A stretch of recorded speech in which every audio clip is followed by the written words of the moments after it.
Hey guys, how's it going? B here, and welcome to today's installment of Nerd Herd, where we get together in the outside world and read books and then talk about them. And today is our third installment of The Hate You Give, our third July talk, and yeah, it might be good to do a quick check-in because I've not been having the best day. My cat might be sick. He's been tossing cookies, so I'm a little concerned. So just wanted to start with that, just to let you know that I'm not having a super great day today. But here we are, and we're going to talk about The Hate You Give, the chapters that we read this week. So here's a fun fact.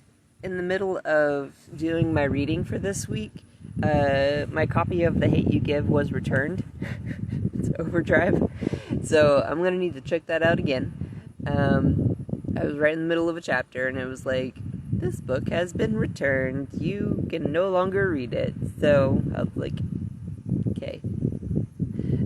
So no more reading for now. But so the chapters that I did read are 16 through 19. 19 may have been the one where I stopped. But 16, 17, and 18 for sure. And in these chapters, so this was the section where we started 5 weeks after the incident where he was murdered by the police. And so Star, now as we're getting back into the story, we are learning that Hello, Moto. Sorry, 1 sec. Someone's trying to call me. Don't you know I'm in a program? Not today.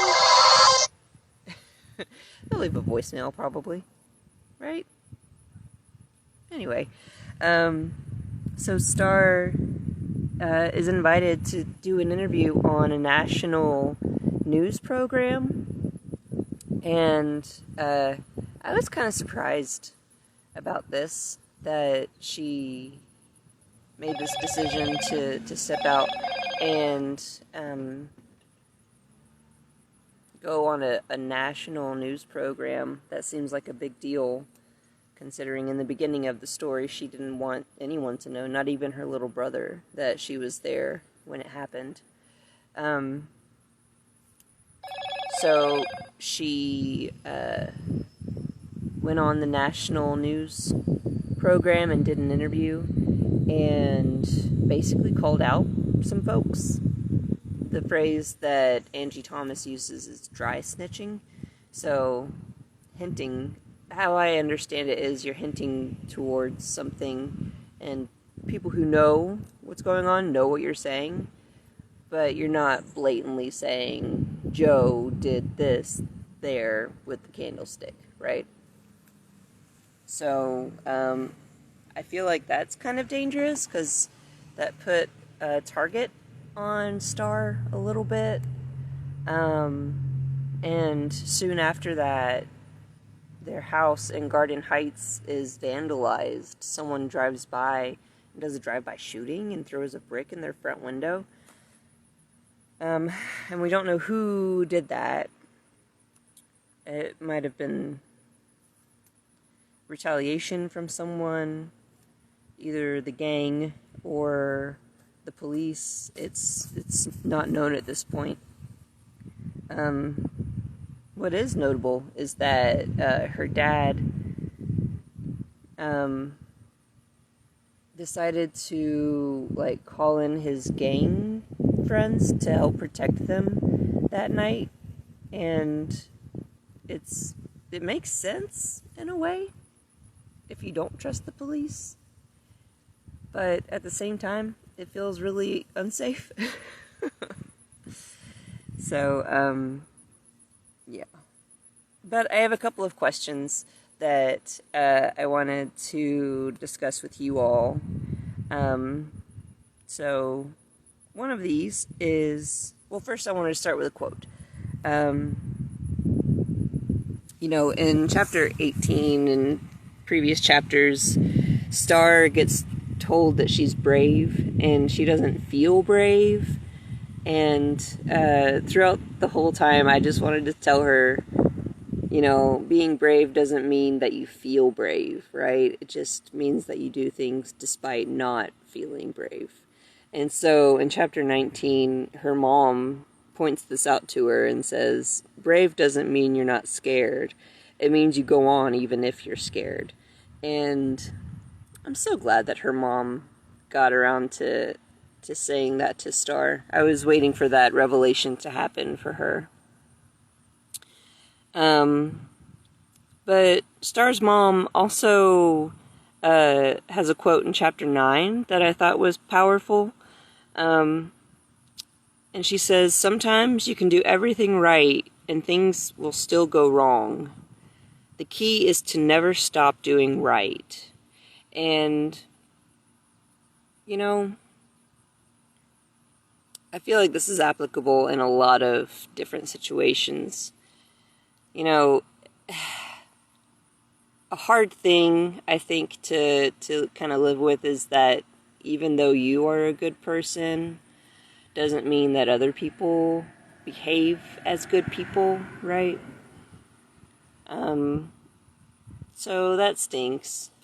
But it doesn't mean that we stop being good people and behaving in good ways. We still have to keep being good and behaving in positive ways.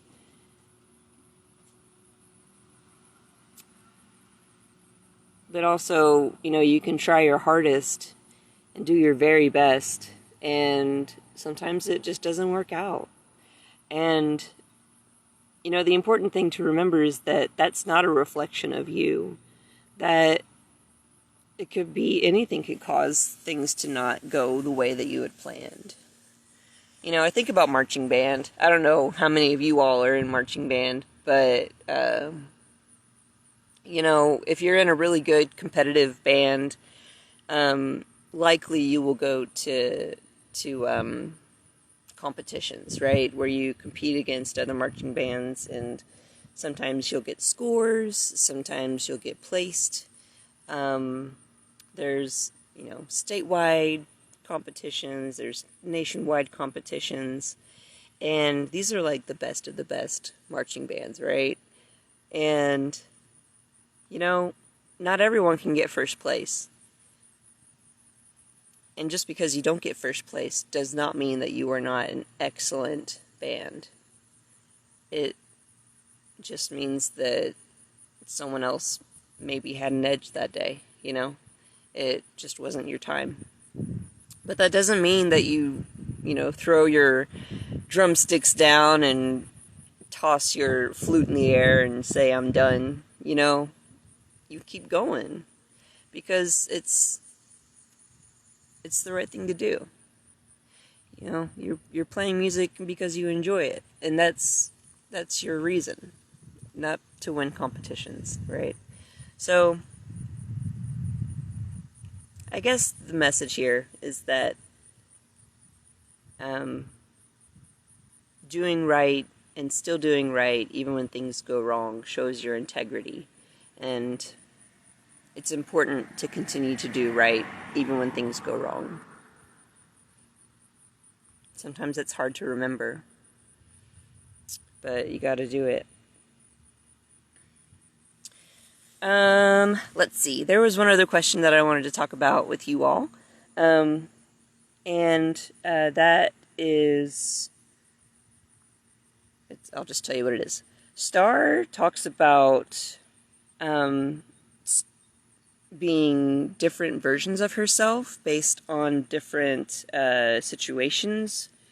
And sometimes this is called code switching, which is where someone feels like they have to speak and act in a certain way based on a social situation. And so basically the question was to discuss this. And so Yeah, an observation that I made in the reading this week is in chapter 17, Star goes to prom, and it's kind of unimaginable to think that, you know, after this super traumatic experience, life just goes on. It's mind-blowing. But it does. And so she goes to prom and reflects on the differences between the party where she was in the beginning chapter and prom where she is now at Williamson Prep. And how people just engage with each other differently in those two different environments. And Star talks about how she feels automatically popular because she's black and maybe unique in that way, but that it doesn't feel the same as when she was at the party at Garden Heights. It has a different tone, right? So in that way, that's kind of code switching.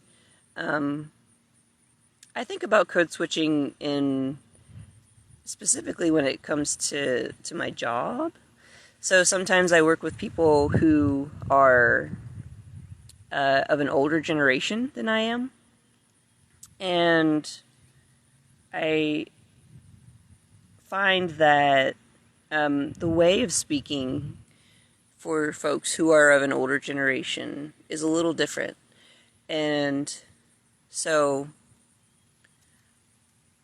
I can see myself doing a code switch between how I would talk to, like, my family, or even between my family and my friends, and then how I would talk to someone professionally at work, right?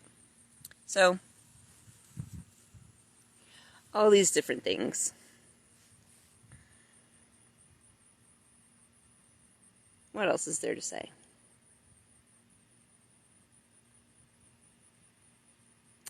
Yeah. Those two quotes from Star's mom are really powerful. I'm just going to tell you guys those again, and then we might wrap. But her mom says, "Brave doesn't mean you're not scared. It means you go on even if you are scared." So, remember to be brave, be strong, well, lean in, right? Even if things are uncomfortable, if you know it's the right thing to do, you just gotta do it anyway. And the other quote, sometimes you can do everything right and things will still go wrong. The key is to never stop doing right. So, keep doing right. And, you know, sometimes doing the right thing means being brave, despite feeling fear, you know? So, do the right thing. Be brave. Wash your hands. Wear your mask. Be a good human. And, yeah. We'll see you next week.